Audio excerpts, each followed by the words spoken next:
पतलू कौवा तो बहुत ही बुरा था। हमेशा बुरे ही काम करता था। कभी किसी पक्षी से भोजन छीन लेता और कभी किसी कमज़ोर को देखकर मारता।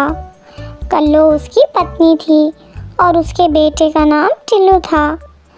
कल्लो तो आजकल घोंसले में ही रहती थी क्योंकि उसने एक अंडा दिया हुआ था और उस अंडे में से बच्चा निकलने ही वाला था। इस कारण कल्लो ज़्यादा वक्त घोंसले में ही गुजारती।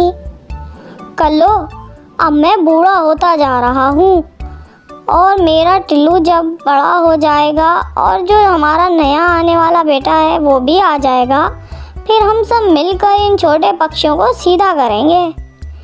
पतलू जी, ये ज़रूरी नहीं है कि अंडे से बेटा कौवा ही बाहर निकले, बेटी भी तो निकल सकती है। चुप कर जा मनहूस, जैसी तेरी शक्ल है काली वैसी ही बातें कर रही है। कोई शर्म करो, बूढ़े हो गए हो और अब तो सुधर जाओ। सारी जिंदगी बुरे काम किए, अब छोड़ दो ये सब। मैं तो जा रहा हूँ, मुझसे नहीं होती तुम्हारी ये बातें बर्दाश्त और इस अंडे में से बेटा ही निकलेगा, तुम देख लेना। ऐसा कहकर पतलू वहाँ से चला जाता है। कैसा जालिम बाप है, एक बेटा है फिर भी बेटा ही मांग रहा है। और फिर ऐसे ही 2 दिन गुजर जाते हैं। उसका अंडा टूटता है और उसमें से तो एक छोटी सी कौवी बाहर निकलती है, जिसे देखकर कल्लो तो बहुत परेशान हो जाती है। पतलू तो आते ही मुझसे लड़ाई शुरू कर देगा। इसमें मेरा क्या दोष, और इतनी सुंदर तो है हमारी बेटी। मम्मा मम्मा, मैं आ गई। मम्मा, आप तो मुझे कुछ दुखी लग रही हो, इसलिए ना कि मैंने आने में देर कर दी। मम्मा, मैं तो 2 दिन से अंडा तोड़ने की कोशिश कर रही थी, मगर अंडा टूट ही नहीं रहा था। पतलू भी वहाँ आ जाता है। अब मेरी बेटी के सामने कोई उल्टी सीधी बातें ना करना, जो हो गया उसे होने दो। मुझे तो पहले ही पता था तुम्हारे अंडे से तो बेटी ही निकलेगी। अब लाना भोजन और खिलाना इसे, मुझसे नहीं हारा जाएगा तुम्हारी इस काली शक्ल वाली बेटी का। मैं कौवे की बेटी हूँ तो काली ही होंगी ना। मैं कौन सा कबूतर की बेटी हूँ जो लाल और चिट्टी होंगी। चिंकी चुप कर जा, मेरी बच्ची चुप कर जा। रात को चिंकी और उसकी मम्मा कल्लो सोई हुई थी, मगर पतलू जाग रहा था। वो तो अपने अंडे बेटी निकलने से बहुत परेशान था। अब मैं कैसे भोजन ढूंढ कर लाया करूँगा। अगर बेटा होता तो दूसरे पक्षी मुझसे डरते। अब मैं इसकी रक्षा किया करूँगा यहाँ या कुछ और। मुझे कुछ ना कुछ तो करना होगा जिससे मेरी जान छूटे इस बेटी से। वो तो ऐसे सोच रहा था। वो तो किसी भी तरह अपनी बेटी को अपने घोंसले में देखना ही नहीं चाहता था। मैं कल इसे किसी पहाड़ पर ले जाऊंगा और फिर इसे किसी चील के हवाले कर दूंगा। ऐसा सोचते हुए पतलू सो जाता है। अगले रोज पतलू अपनी पत्नी से कहता है, तुम घोंसले में ही हो, मैं चिंकी को लेकर जाता हूँ अपने साथ और तुम जाओ नदी से नहाओ। कैसी गंदी बदबू आ रही है तुम्हारे से। ऐसे बोल रहे हो जैसे खुद से खुशबू आ रही हो। ज़्यादा बातें ना किया करो मुझसे, किसी दिन गुस्सा आ गया तो दिमाग सही कर दूंगी तुम्हारा। मैं जा रही हूँ और तुम मेरी चिंकी का ध्यान रखना। ऐसे कल्लो नदी पर चली जाती है और पतलू अपनी बेटी को ठिकाने लगाने के लिए साथ ले जाता है। वो पहाड़ों पर जाता है। अभी वो बैठा ही था कि वहाँ चिड़िया और कबूतर आ जाते हैं।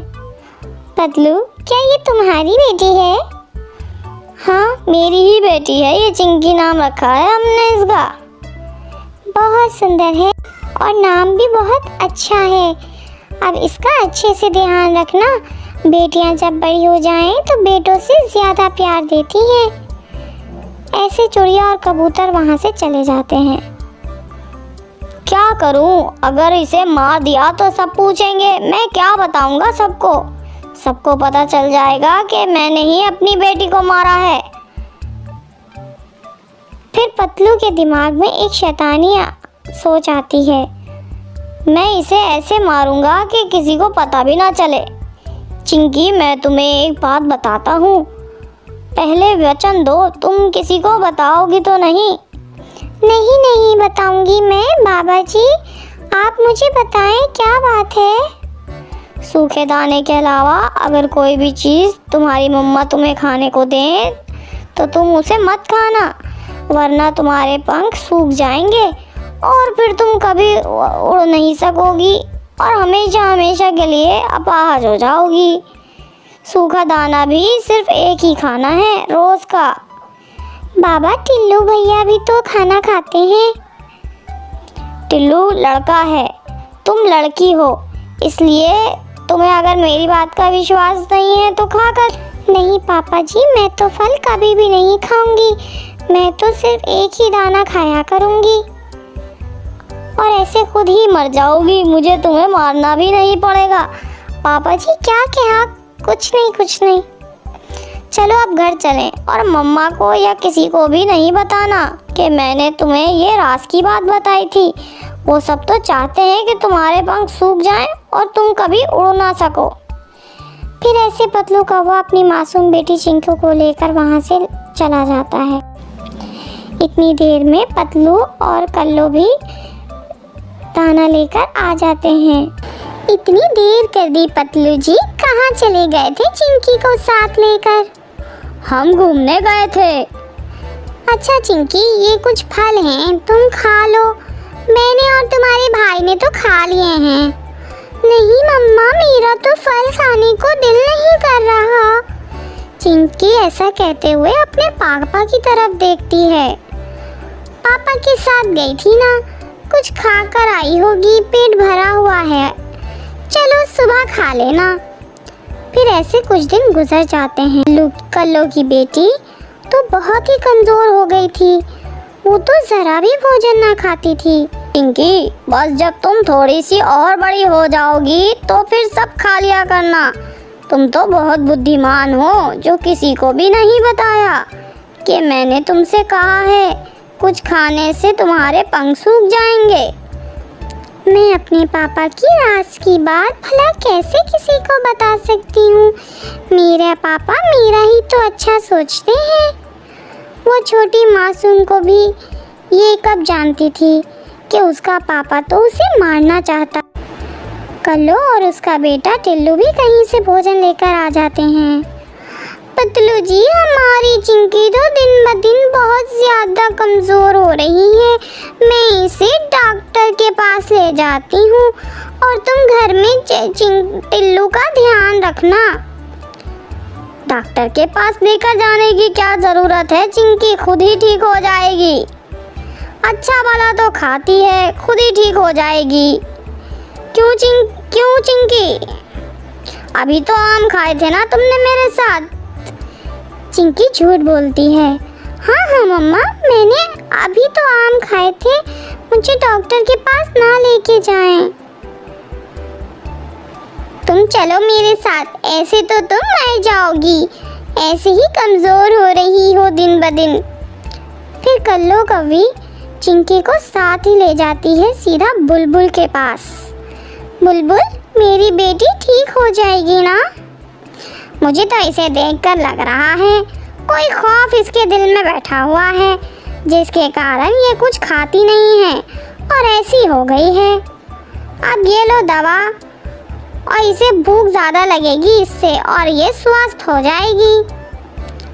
जहरीले पत्ते मिला दूंगा उसकी दवाई में, किसी को पता नहीं चलेगा और मेरी जान छूट जाएगी इस बेटी से। ऐसे पतलू किसी जहरीली बोटी के पत्ते अपने साथ ले जाता है। कल्लू भी दवा लेकर आ जाती है।